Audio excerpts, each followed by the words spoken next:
Why are some autistic children not allowed to go to the grocery stores with their family members?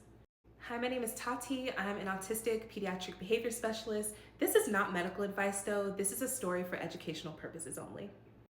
I worked with a family whose son was not able to go to Walmart and he hadn't been to Walmart in several years. When I asked them why, they told me that every time he went to Walmart, he would have horrible tantrums, causing so much disruption that they would have to leave the store early and not ever finish their shopping. That does not sound like a good experience for anyone, so I wanted to dig a little deeper. After asking them a few questions and going to the store with them just for observational purposes, I recognized that one, he did not have his AAC device with him, so there was no way for him to functionally communicate. And two, he was always trying to go in the same direction, but they would pull him in the direction that they needed him to go into. So I asked the family, hey, when he's trying to walk off, can we follow him? Because there might be something that he's trying to look for that he just isn't able to communicate with us right now. It took them a minute, but they finally agreed with me and we followed him. We went to the toy section and he just started looking at toys. I went into his AAC and then I put toy aisle in there. I started pressing the button and telling him that we are in the toy aisle. Hey, look, dude, we're in the toy aisle, toy aisle, toy aisle.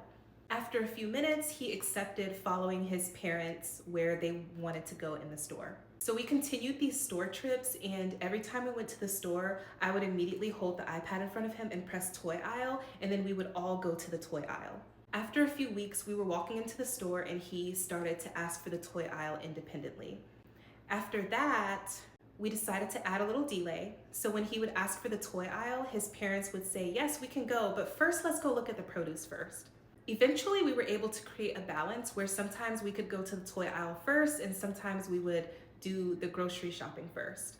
And now this child is able to go to Walmart, which I found out was his favorite store, with no issues at all. Of course, there were some bumps in the road. I'm not gonna sit here and pretend like this was a seamless intervention because it wasn't, especially when we started adding the delays, because realistically you cannot get everything that you want the second that you ask for it. But providing him with reassurance like, yes, we will be able to go to the toy aisle, or even if we weren't able to go to the toy aisle, still giving him reassurance, those things make a huge, huge difference. This is the power of communication. This is the power of positive reinforcement.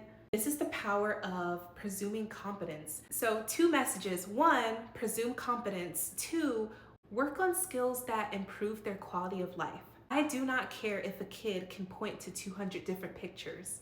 Can they go to their favorite store? That's the important stuff that I'm talking about.